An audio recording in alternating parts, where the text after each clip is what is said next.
Bismillahirrahmanirrahim. Alhamdulillahirabbil alamin. Allahumma shalli wa sallim wa barik ala Muhammad wa ala ali Muhammad.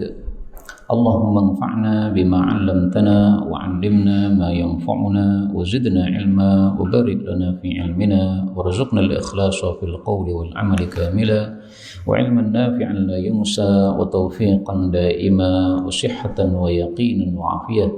Allahumma iftah lana kulla khair wa yassir lana kulla umur. Allahumma ansuril mujahidin warhamil mustad'afin wa dammir a'da'ad din watmis 'ala amwalihim amin ya rabbal alamin. Alhamdulillah kaum muslimin rahimakumullah. Kita lanjutkan pengajian kitab Jami'us Shaghir karya Al-Hafidz As-Suyuti wafat 911 Hijriah, dan kita sudah sampai pada hadis 4371. Faqala al-muallif rahimahullahu ta'ala wa nafa'ana bihi wa bi'ulumihi fid dharain amin. Ra'sul aqli, puncaknya akal, ba'dal imani billah, setelah iman kepada Allah, itu adalah yang pertama al-haya, sifat malu, yang kedua husnul khuluq, akhlak yang baik. Hadis ini derajatnya diperselisihkan oleh para ulama, didhaifkan oleh Syekh Al-Albani rahimahullahu ta'ala. Tapi isinya tidak bermasalah, bahwasanya memang dua sifat yang sangat mulia di dalam Islam itu adalah malu dan akhlak yang baik. Malu itu definisinya satu sifat yang ada pada diri seseorang yang menyebabkan dia tidak melakukan keburukan dan menyebabkan dia semangat melakukan kebaikan. Nah, itu namanya malu. Sehingga orang yang punya malu ini tidak melakukan maksiat kepada Allah Subhanahu wa taala, karena malu kepada Allah Subhanahu wa taala melakukan maksiat padahal diberi nikmat oleh Allah Subhanahu wa taala. Dalam hadis yang sahih, Rasul sallallahu alaihi wasallam bersabda bahwasanya wa khuluqul islami al-haya'u. Inna likulli dinin, sesungguhnya setiap agama memiliki akhlak. Wa inna khuluqal islam, dan sesungguhnya akhlak intinya agama Islam itu adalah al-haya, malu.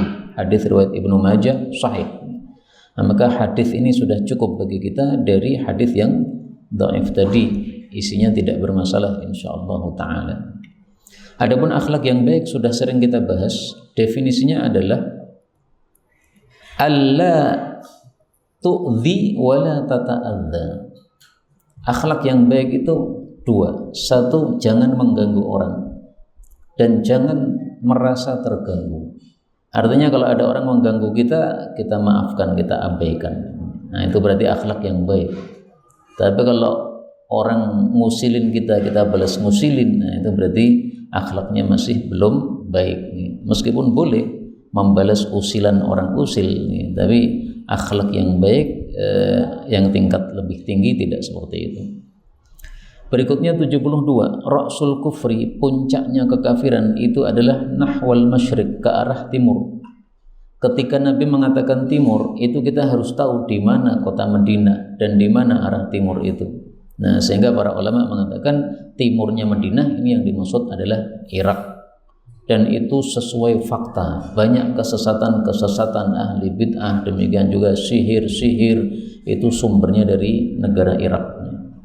Wal fakhru, adapun kesombongan, kebanggaan, wal khuyala, dan kesombongan itu adalah fi ahlil khail, pada pemilik-pemilik kuda, wal ibil, dan onta-onta, wal faddadin, dan orang-orang yang memiliki alat-alat cocok tanam. Siapa mereka itu? Ahlil wabar, yaitu orang-orang yang tinggal di Badui. Wabar itu adalah rumah yang terbuat dari bulu. Nah, biasanya orang-orang Badui yang punya rumah wabar itu. Nah, maksud hadis ini adalah bahwasanya kesombongan, kebanggaan dan kesombongan itu biasanya rata-rata pada orang-orang kaya. Zaman dulu orang kaya tandanya punya unta, orang miskin punyanya kambing. Nah, maka maksud hadis ini rata-rata yang sombong-sombong itu orang-orang kaya. Karena itu kalau kita tidak kaya malah alhamdulillah, Pak. Karena belum tentu kita kaya belum tentu kita kaya dan bisa tidak sombong, belum tentu. Kemudian wasakinah, dan ketenangan itu fi ahlil ghanam, pada orang-orang yang memiliki kambing, maksudnya orang-orang miskin tadi.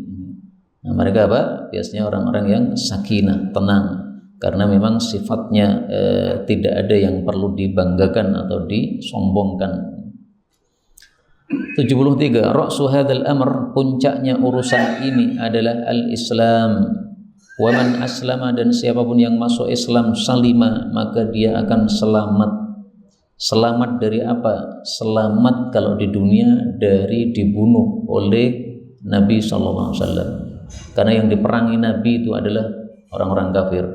Kemudian selamat di akhirat dari neraka. Mudah-mudahan semua kita selamat dari neraka. Amin. Wa amuduhu, dan tiangnya adalah as-salatu, salat. Berarti siapa yang salat maka agamanya sudah berdiri karena ada tiangnya. Tapi tidak salat berarti agamanya belum berdiri. Wa dirwatu sanamih, dan puncak dari puncaknya, ya, dirwah itu puncak, sanam puncak. Puncaknya puncak artinya yang paling tinggi amalan di dalam Islam itu adalah al-jihadu, jihad fisabilillah. La yanuluhu, tidak bisa mencapai jihad illa afdaluhum, kecuali orang-orang yang paling utama di antara mereka. Hadis ini derajatnya diperselisihkan oleh para ulama, didhaifkan oleh Albani. Tapi isinya benar bahwasanya puncak agama Islam atau amalan Islam itu adalah jihad, sebagaimana hadis yang kita sudah hafal dari hadis Arba'in Nawawi, wa dirwatu sanamihil jihadu. Rasul bersabda, puncaknya amalan di dalam Islam adalah jihad. Hadis riwayat Tirmidzi dari Mu'adz bin Jabal radhiyallahu anhu.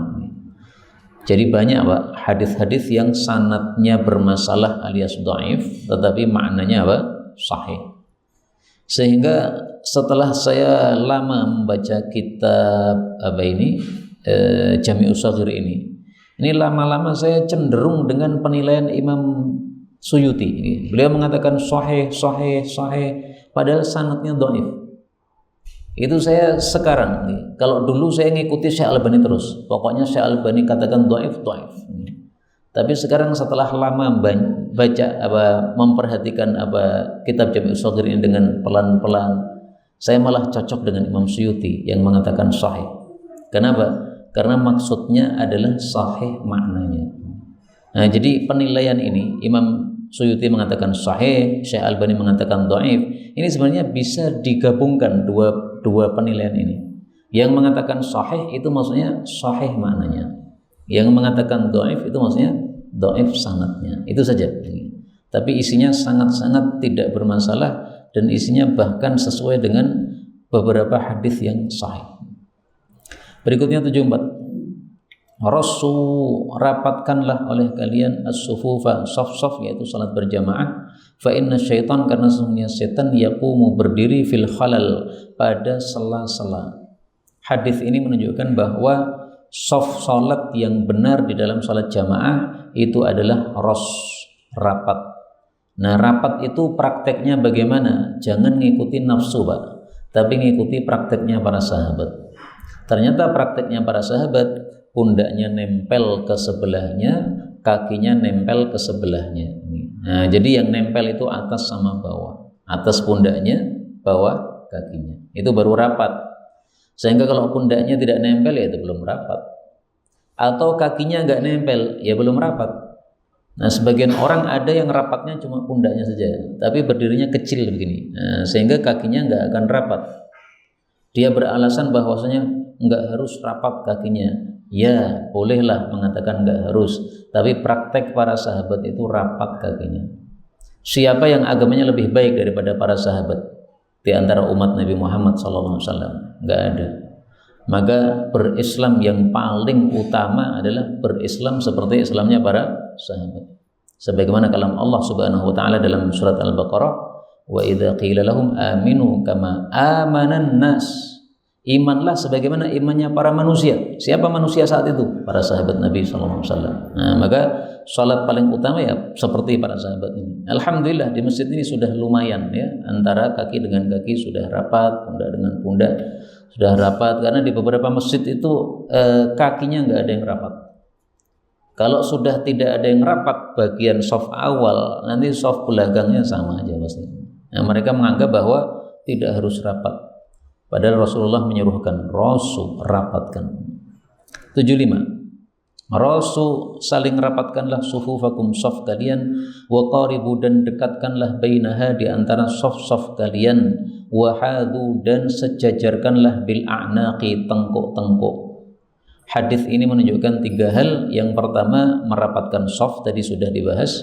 Yang kedua mendekatkan saf, artinya antara saf satu dengan saf kedua itu jaraknya jangan terlalu jauh. Nah, jarak idealnya satu saf dengan saf berikutnya itu adalah sekitar 3 hasta. Sehingga antara kepala kita dengan kakinya orang di depan kita itu tidak tabrakan. Nah, insya Allah karpet ini sudah cukup ya, sehingga ini sudah bagus insya Allah ta'ala. Berbeda dengan karpet yang awal-awal dulu muncul, itu terlalu pendek, sehingga orang kalau sujud itu kepalanya nempel pada kaki depannya. Ini kurang bagus.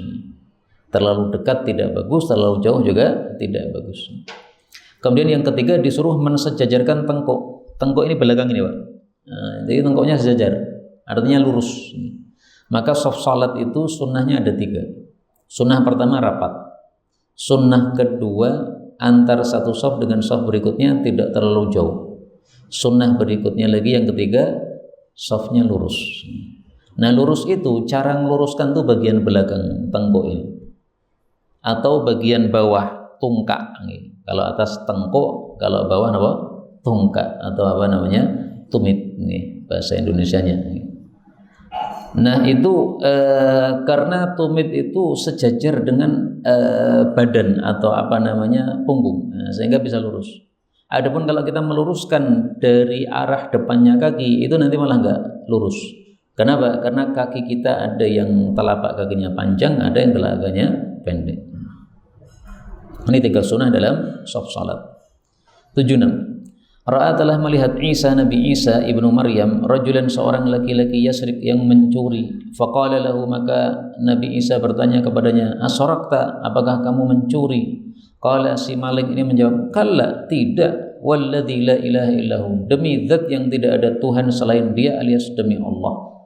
Faqala Isa, maka Nabi Isa menjawab, amantu billah, saya iman kepada Allah, wa kadzdzabtu aini, dan saya mendustakan mataku yang sudah melihat kamu mencuri. Dari sini diambil 2 pelajaran, Pak. Pelajaran pertama, kalau kita melihat seseorang yang mencuri, maka paling bagus kita tabayyun dulu. Belum tentu dia betul-betul mencuri. Maka Nabi Isa ini ketika melihat orang mencuri, Nabi Isa bertanya, apakah kamu mencuri? Beliau tidak mengatakan jangan mencuri, tabayyun dulu. Karena kadang-kadang mata kita melihat sesuatu yang tidak sesuai fakta. Ada orang sholat, kemudian ada orang datang ngambil pecinya orang yang sholat. Kita marah-marah, jangan gitu, zalim, peci kembalikan. Ternyata dia mengatakan, loh ini peci saya Pak, diserobot oleh orang yang sholat ini, saya ambil lagi. Nah, ternyata kita malu sendiri, karena ternyata dia bukan penyerobot, dia hanya ngambil haknya. Pelajaran yang kedua, kalau ada orang bersumpah dengan nama Allah, maka meskipun dia bohong, kita ikuti ucapan dia. Adapun dia bohong, itu urusan dia sama Allah Subhanahu wa ta'ala. Dan ini sudah kita tampilkan dalilnya dulu ya. Falyardha, hendaklah ridha kalau disumpahi dengan nama Allah. Man hulifa lahu billah, siapa yang disumpahi dengan nama Allah, falyardha, silahkan ridha. Ridha artinya terima dengan sumpah tadi. Wa man lam yarda billah, siapa yang tidak ridha dengan Allah, falaysa minallah, maka dia lepas dari Allah Subhanahu wa taala. Hadis riwayat Ibnu Majah sahih. 77. Ra'aitu, saya melihat Rabbi, pemeliharaku, yaitu Allah Azza wa Jalla. Hadis ini menimbulkan perbedaan pendapat di antara para ulama.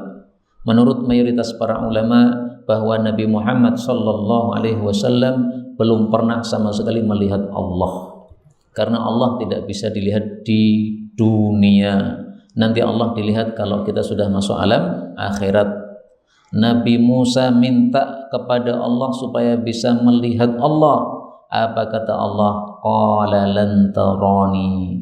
Allah mengatakan tidak bakal kamu bisa melihat saya wahai Nabi Musa. Maksudnya di dunia ini, di akhirat bisa. Ini surat Al-A'raf ayat 143. Nah, ini pendapat mayoritas ulama. Nabi nggak pernah melihat Allah. Terus gimana ini? Saya melihat Allah ini. Ini hadis bisa ditafsiri dengan hadis yang lain yang lebih lengkap. Ra'aitu Rabbi fil manami. Saya melihat Allah pada waktu tidur alias mimpi. Jadi bukan melihat betul-betul Pak, tapi mimpi. Dan itu sahih hadisnya riwayat Tirmidzi. Nah, sehingga seseorang itu bisa mimpi melihat Allah, bisa. Tetapi apa?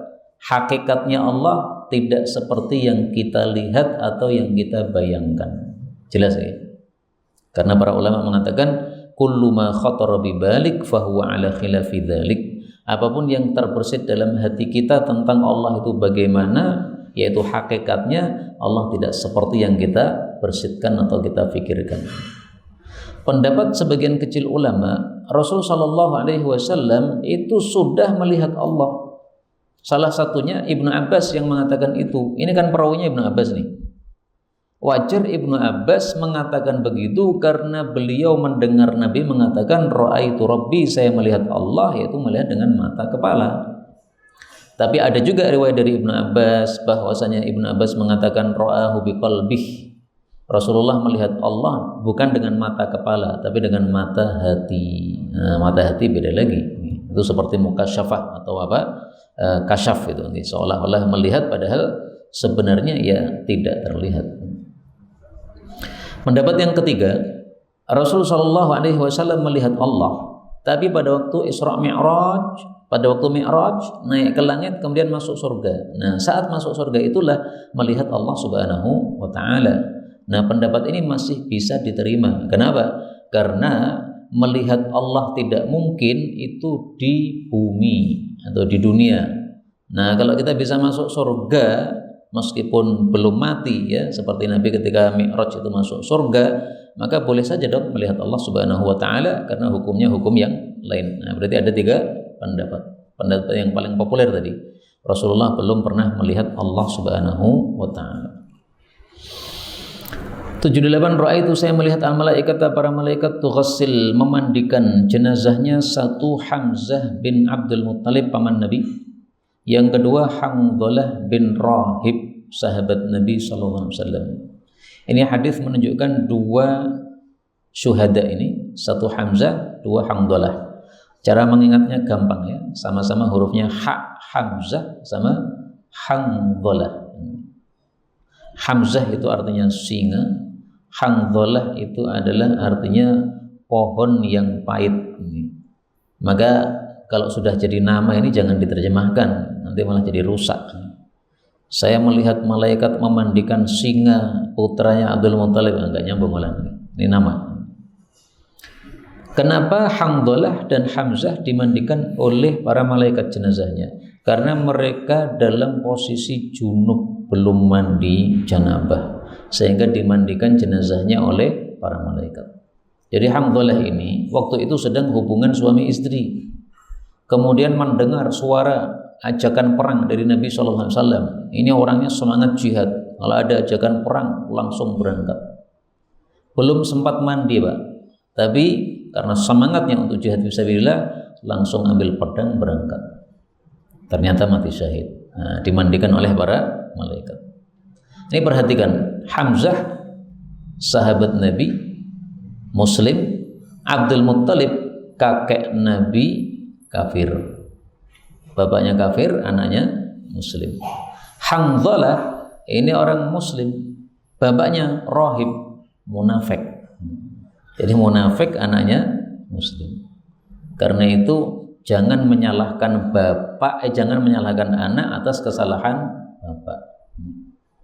Misalkan seperti orang-orang sekarang mengatakan nasab ba'alu itu putus itu pentolannya sana itu yang ujungnya, nasab ujungnya, kakek ujungnya itu mencerita ngawur cerita, ngarang-ngarang cerita bahwasanya nasabnya sambung kepada Nabi Muhammad SAW, padahal sebenarnya nggak nyambung. Anggaplah benar bahwasanya kakek atasnya itu bohong, itu jangan salahkan yang cucunya bawah. Cucunya bawah ini yang sekarang ba'lu yang sekarang berada. Ini sudah mutawatir dan sudah sepakat seluruh ahli nasab bahwasanya mereka adalah keturunan Rasulullah SAW. Adapun yang mempermasalahkan nasab ba'alwi bukan tidak sambung kepada Nabi, itu bukan ahli nasab. Itu hanya orang-orang yang mempelajari buku nasab otodidak pribadi, bukan orang yang belajar berguru kepada ahli nasab, sehingga kemudian bisa memberikan kesimpulan yang salah. Makanya dalam masalah ini yang sangat viral pada masa-masa ini sebenarnya sudah selesai dengan dua kaidah. Kaidah yang pertama, ini kaidahnya para ulama, bukan kaidah saya, Pak. La ta'khudh min mushafi wala sahafi. Kamu jangan ngambil ilmu tilawah Quran dari orang yang gurunya hanya mushaf Quran, tapi nggak punya guru yang bersambung kepada guru-guru setelahnya. Wala sahafi, jangan juga ngambil ilmu dari orang yang gurunya hanya baca buku aja. Dia menyimpulkan setelah baca 100 kitab nasab, iya, kesimpulanmu itu salah karena kamu itu sahafi, kamu nggak punya guru. Kalau mau membahas satu ilmu, itu bahas sama guru yang pakar di bidangnya, Pak. Karena setiap ilmu itu ada kaidah-kaidahnya. Lah kalau kita pelajari sendiri dengan otodidak, ya pasti tidak menguasai kaidahnya. Akhirnya menimbulkan kesimpulan yang salah. Ini kaidah pertama, ya. Kaidah yang kedua, man takallama fi ghairi fannihi jaa bil ajaib. Siapa yang bicara di luar bidangnya pasti akan datang dengan perkara yang ajaib. Pasti itu, nggak mungkin enggak. Kenapa? Nggak punya guru dia. Nah, sebenarnya dengan dua kaidah ini, kalau umat Islam itu mau ngaji secara benar sesuai kaidah salaf, sudah selesai masalah. Gara-gara sekarang tuh banyak orang yang merasa terlalu pede. Aku iso maca dhewe kok, tak pahami dhewe ya iso. Ya terlalu pede kayak begitu itu. Itu gara-gara keterlaluan melampaui batas, tidak belajar ilmu sesuai kaedahnya para ulama-ulama salaf, sehingga menjadi runyam seperti sekarang ini. Andaikan kita belajar sesuai dengan kaedahnya ulama-ulama para salaf, yang kaedah itu diambil dari generasi sebelumnya sampai kepada sahabat Nabi SAW, kaedah-kaedah seperti ini, maka kita tidak akan membawa perkara-perkara yang nyeleneh dan aneh seperti ini. Baik, kembali ke sini, ini tambahan saja. 79. Ra'aitu Ibrahim, saya melihat Nabi Ibrahim lailata usriyabi, pada malam Isra. Qala, dia mengatakan, ya Muhammad, wahai Muhammad, akri ummataka, bacakan kepada umatmu termasuk kita assalam, salam dari Nabi Ibrahim alaihissalatu wassalam. Nah, kita sekarang baca sabda Nabi, maka kita jawab salamnya Nabi Ibrahim, alaika wa alaihi salam ya Rasulullah. Kita sudah jawab salamnya Nabi Ibrahim alaihissalatu wassalam, dah nyambung. Wa akhbirhum, dan kabarilah mereka umatmu, annal jannata, bahwasanya jannah itu thayyibatu turbah, subur tanahnya, azbatul ma, seger airnya, wa innaha qi'an, dan bahwasanya jannah itu masih kosong tanahnya. Qa' itu adalah apa? La bina wala ghiras, tempat yang datar yang tidak ada bangunannya, tidak ada tanamannya. Nah, itu kosong, masih kosong. Nah, supaya terisi gimana? Wa ghirasuha, dan tanamannya itu adalah kita mengucapkan subhanallah walhamdulillah wa la ilaha illallah wallahu akbar wa la hawla wa la quwwata illa billah. 5 wirid, Pak. Tasbih, tahmid, tahlil, takbir, terakhirnya ini disebut haulaqah atau hauqalah. Sebagian ulama pilih nama haulaqah. Kenapa? Karena kalimatnya kan la haula, berarti haulaqah, bukan hauqalah. La hauqalah kebalik. Salah satunya Imam Suyuti, beliau memilih nama haulaqah daripada hauqalah. Nah, 5 wirid ini disebut oleh para ulama sebagai apa? al-baqiyatus shalihat. Hunna, ya, mereka ini adalah disebut al-baqiyatus shalihat yang disebutkan dalam Al-Quran pada surat Maryam dan surat Al-Kahfi. Nanti panjenengan lihat di sana ada istilah baqiyatus shalihat, ya, ini 5 wirid ini. Nah, maka mari setiap hari kita membaca wirid ini supaya tumbuh satu tumbuhan di surga yang nanti akan kita tempati. Semakin banyak kita membaca wirid ini, semakin banyak tanaman-tanaman di dalam surga yang nanti kita akan tempati insyaallah ta'ala. 80. Ra'aitu, saya melihat lailata usriya bi, pada malam Isra Musa, Nabi Musa alaihi salam, rajulan Adam, seorang laki-laki yang coklat badannya. Jadi kulitnya Nabi Adam itu seperti kulitnya Nabi Musa, ya, itu seperti kita, yaitu coklat. Alhamdulillah. Nah, ini keturunannya atau kita ini mirip dengan Nabi Musa. Tualan, orangnya tinggi, jangkung. Ja'dan, kekar. Perhatikan kata-kata ja'dan. Ja'dan itu bisa bermakna 2. Kalau untuk rambut itu maksudnya keriting. Kalau untuk badan itu maksudnya kekar. Nah, di sini Nabi bicara tentang badan, tualan, tinggi. Tinggi kan badan, Pak. Nah, berarti ja'dan, kekar. Jangan salah terjemah. Kalau disambungkan dengan rambut baru keriting. Nah, Nabi Musa enggak keriting. Ka'annahu, seolah-olah Nabi Musa itu min rijali, dari orang-orang Syanu'ah. Kabilah Syanu'ah ini orang-orang Yaman. Kalau panjenengan lihat orang-orang Yaman kulitnya kan coklat kayak kita. Wa ra'aitu Isa, dan aku melihat Nabi Isa, rajulan, seorang laki-laki marbu'al khalqi, yang sedang-sedang perawakannya. Sedang-sedang artinya tidak terlalu tinggi, tidak terlalu pendek. Ya, mungkin seperti kita-kita ini.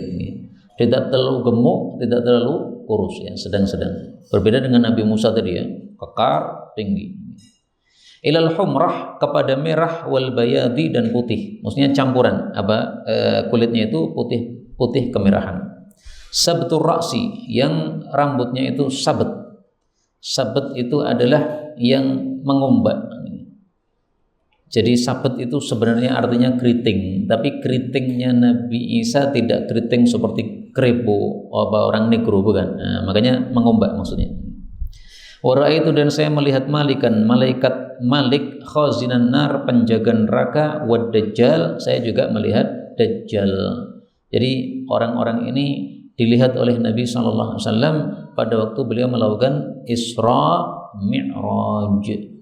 Nah, melihatnya di mana tidak disebutkan Nabi SAW. Kemudian terlihatnya itu, yang terlihat itu apakah wujud aslinya atau rohnya atau bagaimana, tidak dijelaskan oleh Nabi SAW, sehingga masalah-masalah begitu tidak perlu untuk kita teliti lebih dalam karena ini masalah gaib. Cukup kita beriman, selesai. 81. Ra'aitu Jibril, saya melihat Jibril, lahu sittumi'ah janah, memiliki 600 sayap. Jadi malaikat Jibril sangat kuat karena sayapnya ada 600. Malaikat itu ada yang sayapnya 2, ada yang 3, ada yang 4, ada yang yazidu fil khalqi ma yasha, yang ditambah terserah oleh Allah sampai 600 ini. Nanti silahkan lihat daripada Quran surat Fatir ayat 1, itu tentang sayap para malaikat. 82. Ra'aitu, saya melihat aksar, lebih banyak atau kebanyakan, man ra'aitu, orang yang saya lihat minal malaikah, dari para malaikat itu mu'tamin, mereka itu pakai surban. Hadis ini bicara tentang fadilah surban, tapi saya sampaikan tidak ada satupun hadis sahih fadilah surban. Termasuk di sini tidak sahih. 83. Ra'aitu Ja'far bin Abi Thalib, saya melihat Ja'far bin Abi Thalib, sepupu beliau, malakan, seperti malaikat. Apa maksudnya seperti malaikat? Yaitu yatiru fil jannah, dia terbang di dalam jannah, ma'al malaikah, bersama para malaikat, bijanahain, dengan 2 sayap. Jadi Ja'far bin Abi Thalib ini wafat pada perang Mu'tah. Kemudian beliau putus ini tangannya gara-gara membawa bendera, ya, sehingga diputus tangannya oleh musuh 2. Nah, oleh Allah diganti dengan sayap. Maka dari sini kita ambil pelajaran bahwa bekas-bekas ibadah itu akan dimuliakan oleh Allah. Orang sujud itu ada bekasnya pada wajahnya ini, sehingga nanti ketika masuk neraka, kalau belum diampuni dosa-dosanya, itu badannya gosong kecuali wajahnya ini, Pak. Ini enggak gosong. Kemudian seseorang puasa itu bau mulutnya enggak enak, ini bekas ibadah. Maka bau mulut yang tidak enak bagi orang puasa oleh Allah besok di akhirat dibikin wangi seperti minyak wangi misik atau lebih wangi dari misik. Nah, ini jihad itu ibadah. Kemudian di sini tangannya putus diganti oleh Allah dengan sayap. Nah, karena bekas ibadah dimuliakan oleh Allah. Nah, sayapnya kayak apa? Disebutkan dalam hadis yang lain, mudarrajaini. Riwayat Hakim. Sesungguhnya Allah telah menjadikan untuk Ja'far dua sayap mudarrajaini biddam, yang bergelimangan darah. Darahnya masih mengucur, tetapi tidak amis, malah wangi dan tidak sakit. Karena untuk memuliakan, yatiru bihima ma'al malaika, dia terbang dengan sayap tadi bersama malaikat di dalam surga. Masya Allah. Di manusia terbang itu benar, Pak, tapi di surga. 84. Ra'aitu Khadijah, saya melihat Khadijah ala nahrin, pada suatu sungai, min anharil jannah, dari sungai-sungai jannah, fi baitin, pada satu rumah, min qasab, dari mutiara, la laghwa fihi, yang tidak ada kesia-siaan di dalam rumah tadi, wala nasab, juga tidak ada kelelahan. Hadis ini didhaifkan Al-Albani. Tapi ada hadis yang semakna, yang sahih. Min qasab, kita tulis yang sahih. Ini yang sahih, lafalnya tidak selengkap itu. Lafalnya cuma gini. Basyiru Khadijah, berilah kabar gembira Khadijah mendapatkan rumah dalam jannah dari mutiara yang tidak ada teriakan padanya dan tidak ada kelelahan padanya. Ini hadis muttafaqun alaih. Jadi lafalnya apa? Tidak ada teriakan dan tidak ada kelelahan. Adapun yang dhaif tadi yaitu apa? La laghwa, tidak ada kesia-siaan padanya.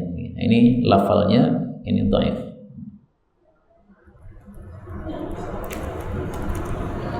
Sahha bi lafzi, ya. La sakhaba, tidak ada teriakan. Para masyayikh mengatakan, kenapa Khadijah itu disiapi oleh Allah rumah yang tidak ada teriakan padanya dan tidak ada kelelahan padanya. Nah, para masyayikh mengatakan karena dia tidak pernah meneriaki Rasulullah SAW, tidak pernah bikin lelah Rasulullah SAW. Sebagian istri Nabi yang lain, ya, kadang-kadang ketika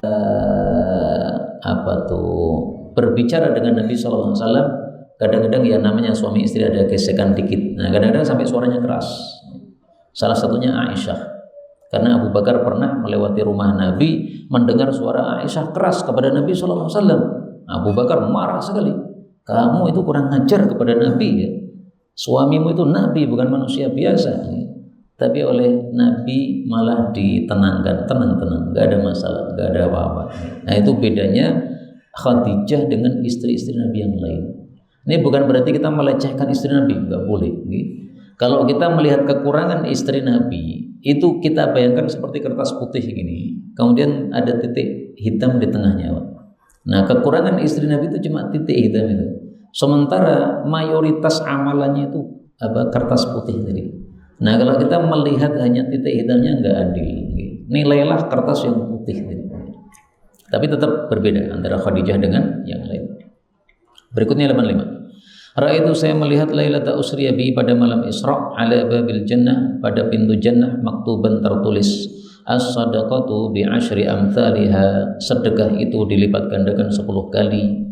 Wal qardu, sementara memberikan utangan itu bi thamaniyati asyara, 18 kali.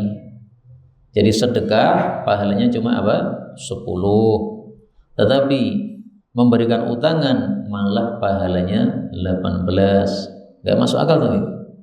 Karena sedekah itu lebih menyenangkan daripada ngasih utangan. Makanya fakultu, maka saya bertanya, loh ya Jibril, wahai Jibril, ma balul qard, kenapa ngasih utangan afdal lebih utama minas sedekah daripada sedekah? Qala, kata Jibril, li'anna sa'il, karena orang yang minta, yas'alu wa indah, dia itu minta padahal dia sebenarnya punya harta. Seperti yang terjadi sekarang ini, banyak peminta-minta ngatung-ngatung di pinggir jalan, tapi sebenarnya dia punya harta. Wal mustaqrid, tapi orang yang ngutang, la yastaqrid, dia tidak bakal ngutang illa min hajah, kecuali karena memang betul-betul perlu. Tapi hadis ini memang derajatnya diperselisihkan ulama, didhaifkan Syekh Albani, sehingga tidak begitu kuat hadis ini. Secara umum sedekah itu pahalanya sangat-sangat besar, sehingga melihat dalil-dalil fadilah sedekah itu ya mestinya ya lebih utama daripada sekedar memberikan utangan. Apalagi kita temukan dalam hadis yang sahih bahwasanya sedekah itu nilainya separuh memberikan utangan itu nilainya separuh daripada sedekah harta tersebut. Misalnya kita sedekah 1 juta ya. Kalau kita ngutangkan 1 juta, nah itu nilai pahalanya separuhnya 1 juta, 500 saja. Berarti lebih utama sedekah. Itu hadis sahih kalau itu. Maka hadis ini belum bisa kita terima isinya ya, karena apa? 1, sanadnya tidak sahih, 2, bertentangan dengan hadis yang sahih tadi. 86. Ra'aitu, saya melihat Amr bin Amir al-Khuzai. Ini tokoh kafir, namanya Amr bin Luhai al-Khuzai atau Amr bin Amir. Ya juru, dia menyeret kusbahu, ususnya finnari, di dalam neraka. Jadi ususnya brodol keluar, kemudian dia seret-seret di neraka. Kenapa? Wakana, adalah dia itu awwala, pertama, man sayyaba, orang yang membiarkan as-sawaib, onta-onta saibah. Onta-onta saibah itu onta-onta yang dibiarkan untuk berhala. Seperti kalau di Jawa ini mungkin kebo Mbah Yai Slamet, Yai Slamet itu dibiarkan makan apapun, malah katanya berkah. Itu mirip sawaib. Tentang sawaib nanti bisa dilihat pada surat Al-Maidah ayat 103. Ma ja'alallahu min bahirah wala saibah. Allah tidak pernah mengajarkan ada bahirah atau saibah. Wa bahara, dan si Amr tadi bahara, dia melakukan bahara al-bahirah, hewan bahirah. Hewan bahirah itu adalah seekor unta apabila sudah melahirkan 5 anak, maka mereka belah telinganya ini, kemudian mereka biarkan, tidak boleh dicegah makan apapun juga. Mereka sudah tidak menungganginya lagi. Nah, itu disebut bahirah. Jadi mirip dengan saibah. Sama-sama dibiarkan ya. Kalau saibah ini dibiarkan untuk berhala, kalau bahirah ini dibiarkan karena sudah melahirkan 5. 87. Ra'aitu, saya melihat syayatin al-insi, setan-setan manusia, wal jinni, dan jin, farru, mereka semuanya lari, min Umar, dari Sayyidina Umar. Hadis ini disahihkan Al-Albani.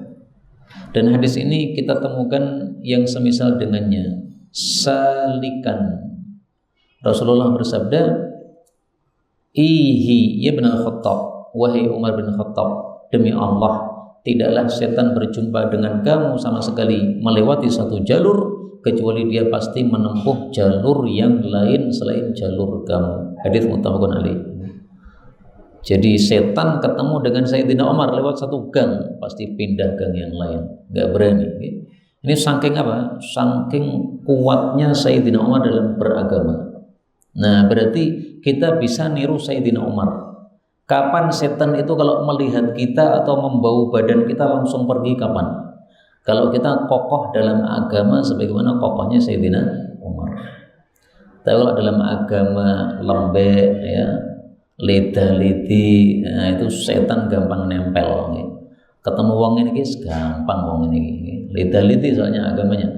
Sholat jamaah sering terlambat, jarang di saf pertama. Leda-ledi kayak gitu. Nah itu setan mudah nempel. Nah, sehingga ini PR untuk kita masing-masing, Pak, supaya setan itu takut sama kita sebagaimana takut kepada Sayyidina Umar. Nah, kita harus kokoh dalam agama sebagaimana Sayyidina Umar. 88. Ra'aitu saya melihat, maksudnya bermimpi, ka'anna seolah-olah imra'atan sauda, seorang wanita yang hitam, tha'iratar ra'si, yang amburadul kepalanya, maksudnya rambutnya, kharajat minal Madinah, keluar dari kota Madinah, hatta nazalat Mahya'ah, sampai singgah di tempat namanya Mahya'ah. Mahya'ah itu adalah Juhfah, nama lain dari Juhfah. Fata awal tuha, maka saya mentakwili mimpi tadi, anna wabah al-Madinah, bahwasanya wabahnya kota Madinah, nukila ilaiha, telah dipindah ke Mahya'ah atau Juhfah tadi. Dan ternyata betul. Dulu itu orang yang masuk kota Madinah, kalau dia bukan penduduk asli Madinah, pasti akan demam beberapa hari. Itu wabah namanya. Nah, oleh Allah kemudian wabahnya dipindah ke Juhfah. Padahal Juhfah itu adalah mikotnya orang-orang yang haji. Mikot ada 5 ya. Nah, salah satunya Juhfah ini. Nah, karena wabah dipindah ke sana, akhirnya Juhfah menjadi kota mati. Sehingga orang-orang yang bermikot di Juhfah pindah ke sebelahnya, yaitu di Robiq. Robiq itu sebelahnya Juhfah.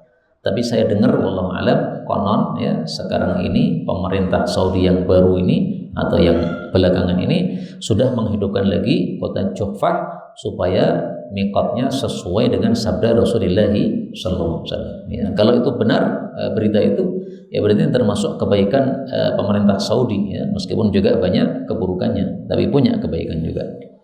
89. Ru'yal mu'min, mimpinya orang beriman itu adalah juz'un, satu bagian, min sittatin wa arba'in, dari 46 bagian, minan nubuwah, dari kenabian. Hadis ini bertentangan dengan hadis berikutnya, karena hadis berikutnya 90 mengatakan ru'yal muslim, mimpinya orang muslim yang saleh itu satu bagian dari sab'ina juz'an, 70 bagian dari kenabian. Kalau tadi 46, kalau di sini 70. Yang 46 ini sahih, yang 70 ini dhaif.